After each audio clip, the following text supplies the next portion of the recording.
Assalamualaikum warahmatullahi wabarakatuh. Apa kabar Sohib Fillah di rumah semua? Mudah-mudahan selalu dalam lindungan Allah Subhanahu wa taala ya. Nah, balik lagi nih di channel Darut Tauhid Official di program Ngobat, ngobrol-ngobrol bermanfaat. Nah, di program ngobrol bermanfaat kali ini kita akan membicarakan tentang pendidikan ya, yang tentunya bersama saya dan Bapak Yunus. Nah, terkait program Ngobat hari ini, kita akan berbicara tentang bagaimana menerapkan pendidikan anak dalam Islam. Nah, berhubung Pak Yunus juga ada di sini, kita sapa dulu ya Pak Yunus ya. Gimana Pak kabarnya Pak? Alhamdulillah alamin, Kang. Baik. Sehat pada hari ini, alhamdulillah. Alhamdulillah Bapak Yunus sehat ya. Nah, kita akan banyak nih tanya-tanya sama Bapak Yunus terkait bagaimana pendidikan anak dalam Islam, menerapkannya begitu. Nah, berlangsung saja Pak. Gimana Pak? Ya, alhamdulillah. Terima kasih. Alhamdulillah sahabat Fillah di rumah. Kita pada hari ini bisa silaturahmi ya. Mudah-mudahan Allah karuniakan pada kesempatan hari ini ilmu yang bermanfaat, hikmah dari setiap yang kita diskusikan ya. Allah karuniakan kepahaman ya. Alhamdulillah ini untuk pendidikan anak ini perlu perhatian khusus ya Kang Fikar ya. Karena apa? Karena anak ini adalah masa depan bangsa, masa depan agama, masa depan kita semua ya, masa depan suatu negara. Jika baik anak atau pemuda yang kita siapkan, maka akan baiklah masa depan kita nanti. Oleh karena itu setiap orang tua maupun tenaga kependidikan harus betul-betul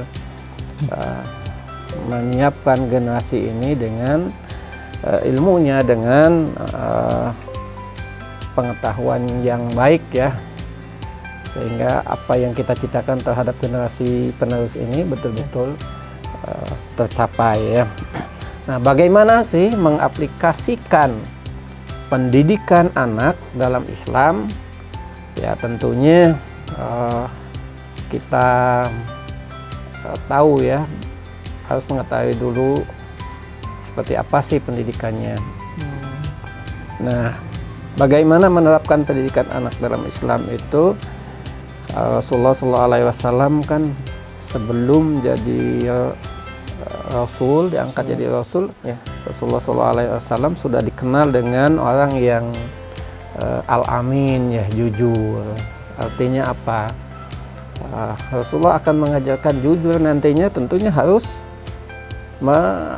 membuktikan atau mencontohkan ya. Nah, ini yang pertama untuk menerapkan pendidikan anak dalam Islam itu ya, pendidik atau orang tua harus mencontohkan atau membuat penokohan ya.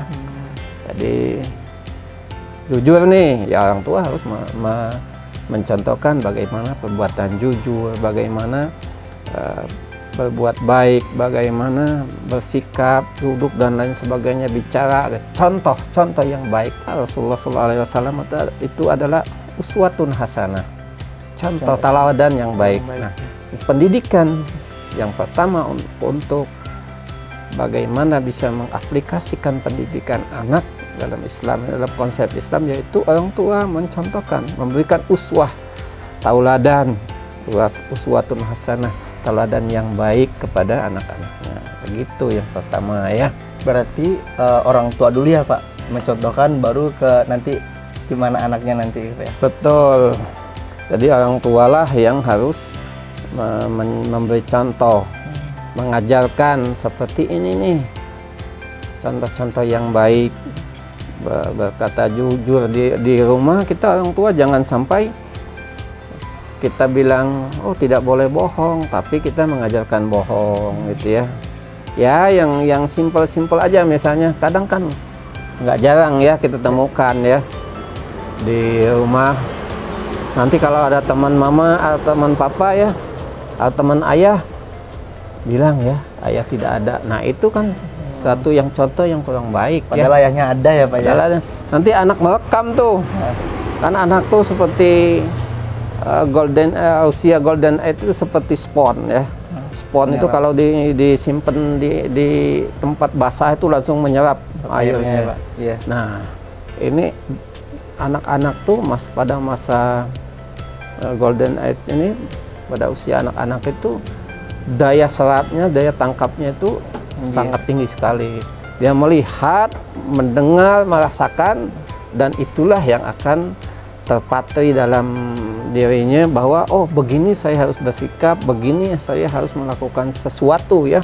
Jadi ketika dia posisi terjepit atau posisi yang harus mengambil keputusan cepat, dia akan memanggil memori yang terekam dalam pikirannya. Inilah yang akan dia lakukan. Oh, dulu saya pernah merekam. Kalau begini terjepit, bohong ya. Nah, itu dilakukan. Nah, inilah ini harus betul-betul hati-hati dalam pendidikan ya. Nah, selanjutnya apa nih Pak tentang cara bagaimana menerapkan pendidikan anak dalam Islam nih Pak? Ya, tadi kan kita harus memberikan contoh ya. Jadi para pendidik, para orang tua harus memberikan contoh. Karena apa yang dilihat, apa yang dirasakan, apa yang didengar, itulah yang akan dicontoh, dilakukan oleh anak-anak kita. Yang kedua adalah dibiasakan.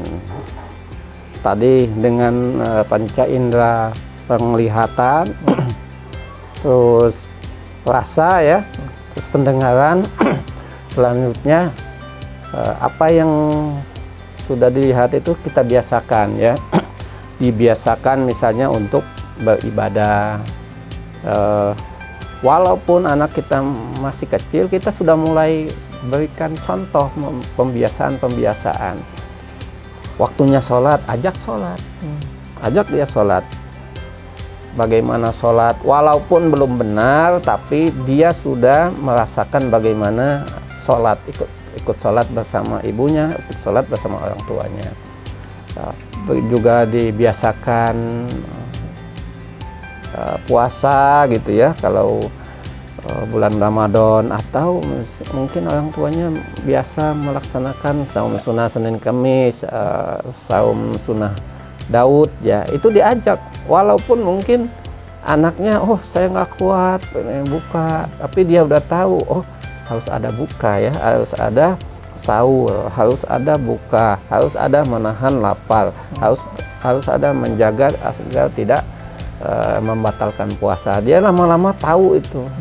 Nah, jadi membiasakan untuk ibadah, membiasakan yang baik. Misalnya kalau kita masuk, kalau dalam tata nilai DT kan ada BRTT ya, bersih, rapi, tertib, teratur. Nah, masuk rumah sendalnya diajak rapi begini ya, kalau masuk rumah sendalnya, nanti biar kalau keluar bisa mudah mencari sendal, bisa langsung pergi. Terus juga kelihatan rapi, bersih ya, teratur. Ini anak-anak akan melihat itu, terus akan merekam, akan menjadi terbiasa dalam kesehariannya. Makan kan kadang kita kan orang tua nggak mencontohkan, kadang makan nggak ini ya, makan berdiri, makan tangan kiri dan lain sebagainya. Nah, ini mulai nih dibiasakan anak-anak itu untuk makan, diingatkan kalau makan harus dengan tangan kanan. Sebelum makan apa? Baca bismillah ya. Cuci tangan terlebih dahulu, terus baca basmalah, terus gunakan tangan kanan, jangan berdiri, harus sambil duduk. Tidak sedikit yang orang tua itu anaknya sambil bermain ngasih makannya. Nah, itu contoh yang kurang bagus. Kenapa? Karena anak boleh iya makan tuh sambil berdiri, sambil makan, sambil bermain, sambil lari. Nah, ini harus waktunya makan. Jadi anak-anak tuh tahu disiplin ya. Ya, kita harus membiasakan anak-anak kita dengan yang hal-hal yang baik ya, jangan sampai ini menjadi kebiasaan dia mulai dari kecil hingga dewasa. Jadi kita jangan membuat baik sesuatu yang sudah biasa, tapi membiasakan sesuatu yang sudah baik. Jadi ini yang jadi perhatian kita. Oh, ini kan udah biasa, jadi baik. Tapi bukan begitu, membiasa. Oh, ini baik, jadikan kebiasaan. Begitu harusnya. Jangan jangan dibiarkan ya. Itu jadi membiasakan. Bila perlu sholat tahajud sekali-kali diajak, walaupun masih balita. Saya di rumah anak itu ya sholat subuh perjuangannya luar biasa, tapi dia harus bangun. Masih TK dan mulai sebelum masih playgroup, mulai dia sudah diajak beribadah, sholat ya. Itu sholat subuh itu kan perjuangan tuh. Iya. Wah, itu dia sambil tidur nggak apa-apa. Ya. Kadang misalnya lagi sholat itu ya kayak kadang-kadang ya begitu kita salam dia tertidur nggak apa-apa. Tapi dia tahu nanti jadi kebiasaan, jadi memori dia. Itu jadi nggak terbebankan lagi gitu ya Pak. Betul, karena sudah habit ya. Seorang yang sudah habit subuh harus bangun ya kan, lama-lama jadi habit. Jam segitu tuh otak kita akan memanggil bangun. Jadi alarm murni gitu ya Pak. Setelah pertama tadi kita memberi contoh, yang kedua kita biasakan ya, dibiasakan untuk beribadah ya, untuk melakukan hal-hal yang baik. Terus selanjutnya itu untuk kita beritahu perintah dan larangan dari Allah Subhanahu wa Ta'ala. Apa sih perintah Allah, apa sih larangan Allah? Oh, sholat ini perintah Allah. Nah, kenapa kita harus sholat? Karena ini perintah Allah. Agar apa? Agar Allah sayang. Kalau kita ikut perintah Allah, nanti Allah sayang gitu ya. Nanti dikasih oleh Allah kan, dikasih hadiah, kita diberikan kemudahan. Nanti kalau mau minta apa-apa, minta doa ke Allah, nanti akan dikasih sama Allah gitu ya. Jadi untuk kita melaksanakan perintah Allah, sesuatu itu kita sampaikan bahwa ini adalah perintah Allah. Ketika kita ngelarang ini apa? Ini adalah larangan dari Allah. Makan berdiri itu larangan, nggak boleh ya. Nah, kalau kita mengikuti perintah Allah dan menjauhi larangan Allah, nanti Allah akan sayang. Kalau Allah sayang kan, kita akan dimudahkan oleh Allah dengan bahasa anak tentunya ya, yang lebih sesuai dengan dunianya ya, bahasanya pun disesuaikan. Nah, kadang nih Pak, nggak jarang nih Pak orang tua misalnya menyampaikan perintah Allah dan larangan Allah ini, kadang ditakut-takut dengan kalau kamu ini kamu masuk, kalau kamu nggak ngerjain ini kamu masuk neraka, kamu berdosa gitu. Jadi framingnya tuh kayak takut gitu, gimana Pak? Bagusnya seperti apa gitu Pak? Ya, mungkin yang paling tepat ya kita sampaikan dulu perintah-perintah Allah, larangan-larangan Allah. Nanti kalau dia nanya, lah kalau kita nggak itu gimana mah? Misalnya, nanti kalau kita menyampaikan kalau nggak sholat, emangnya kenapa mah misalnya ya? Nah, ya kalau nggak sholat, Allah kan tidak suka. Nanti kalau nggak suka sama dedek gimana? Karena Allah itu memiliki semuanya. Allah itu punya surga. Nanti dedek akan masuk surga kalau mengikuti. Kalau nggak masuk surga.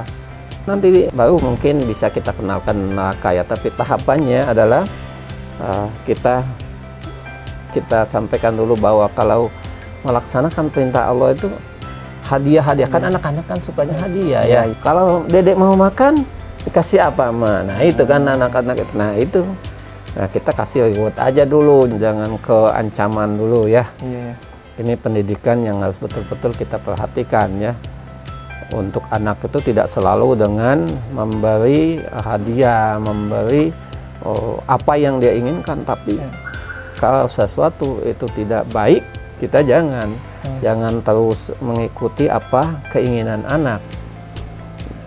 Sesuatu itu tidak boleh, harus tegas dengan dunianya begitu. Baik, mungkin itu ada 3 tadi aja, bagaimana menerapkan pendidikan anak dalam Islam ya Pak ya. Nah, yang pertama tadi memberikan contoh-contoh ya Pak, orang tua itu jadi contoh. Yang kedua itu membiasakan kebiasaan yang baik gitu.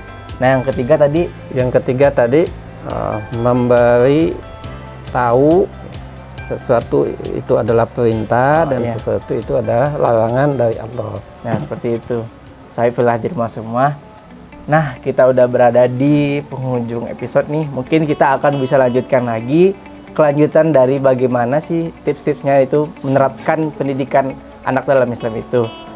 Nah, stay tune ya guys di acara Ngobat di episode selanjutnya. Assalamualaikum warahmatullahi wabarakatuh.